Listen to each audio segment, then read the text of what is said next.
All right, welcome back. This is East Central, and we're still here to give you the biggest conversations in entertainment. And I promised you before the break that we're going to be having an interesting conversation with a special guest.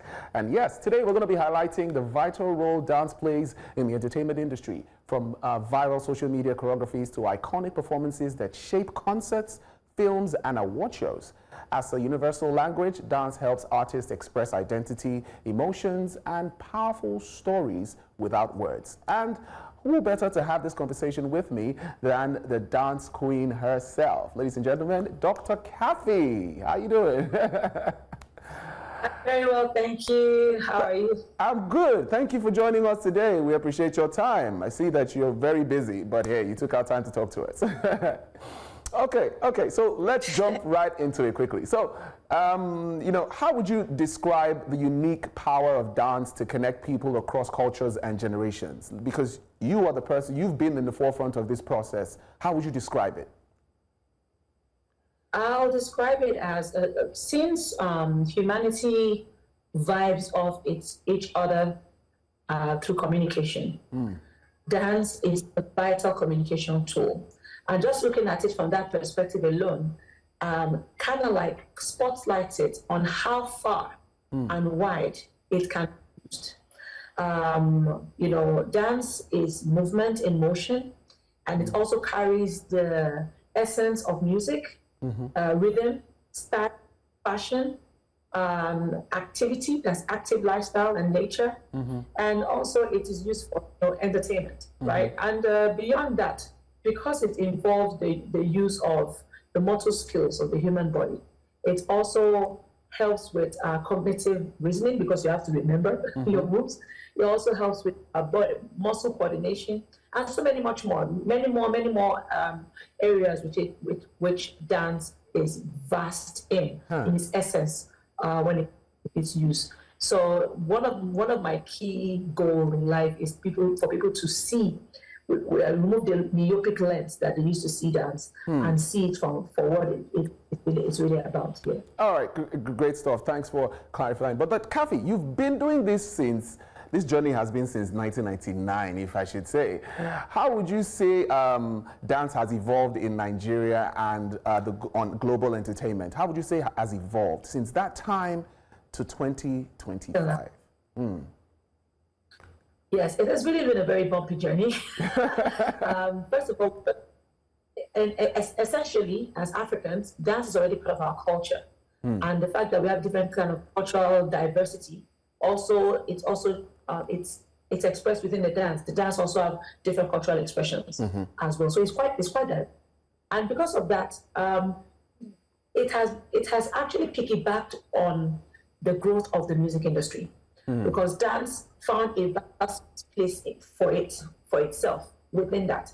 It became part of the required, how will I put it, pillar for the music industry to travel from one cultural expression to the other. And even with the way Afrobeat has grown over the years, dance was a vital vehicle that helped the music rotate or even made it attractive to foreigners, people that are non-African or non-Nigerians. The fact that, why did they dance like this?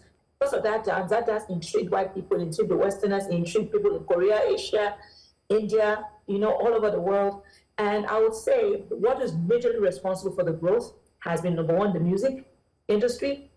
And what made the music industry stick to the understanding that dance is part of its value chain was when I came in. Because there was this disparity between the music industry and the dancers' involvement, because dance was relegated to more when you go to church, you see a dance administration, or when you go to government functions, it is used only to express cultural essence. Period. But when it comes to the commercial value of it, it's like, we're doing you a favor for you to be on the music video. And I'm like, no, I'm providing a service because my service is part of your bottom line. Right? It equates to the value of the artist's journey.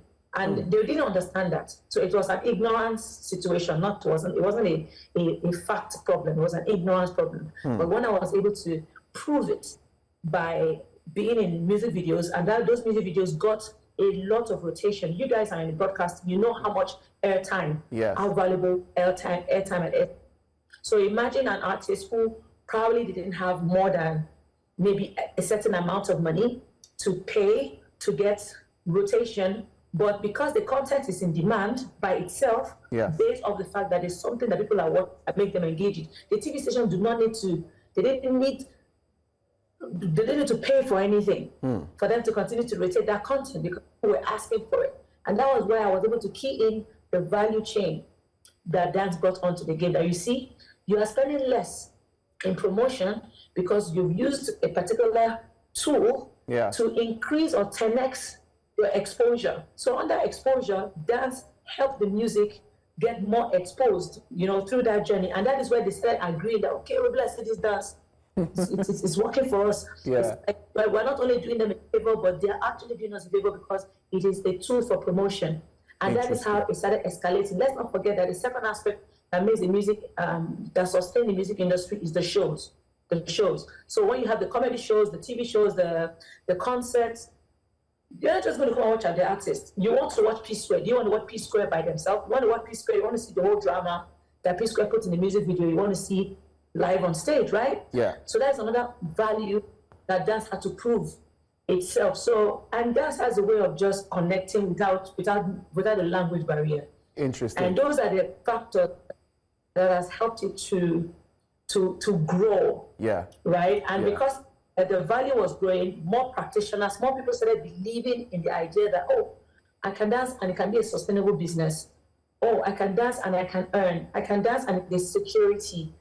So the more people who are practicing it, what happens? There's more competition, meaning there's more growth, meaning skills are going to be improving because many people want to make sure that they are the ones selected. All of that is a factor that contributes to the kind of dance industry that we have now. Interesting. Kaffy, this conversation would definitely go on for long, but because of time, we would have to, cut it short. But I would like to ask this before you leave. I see that you are so big on wellness and fitness and mental health, right? Can you share your thoughts on how dance contributes to mental wellness and, and physical expression? Just quickly, before we go, quickly. Okay, it's pretty much straightforward. You cannot move your body that is not well. You cannot move your body that is not well. And dance requires all your motor skills. It also requires muscle memory. Anything that activates the muscle, the brain function or muscle memory is fantastic for fitness and well-being. Secondly, from an emotional and psychological perspective, nobody will dance. If you're angry when you start dancing, it's going to you'll be all right. So it is also a diffuser. It's a stress diffuser, and anything that can diffuse stress contributes to your productivity level. It contributes to your mental health level, and dance is actually on the forefront of that. It's one of the most highly recommended forms of exercises when it comes to superhuman functionality. If you want that, you should be dancing. All right. Thank you very much, Dr. Kaffy, for this conversation. We will definitely have a sit down to have a long time chat about, this process, because we know that everybody needs to hear this. For those who think that dance is just moving your body, there's a lot to it. Thank you for your time. Let me let you get back to what you were doing, and I definitely get to see you again sometime very soon. Thank you, Dr. Kaffy, for this conversation. All right.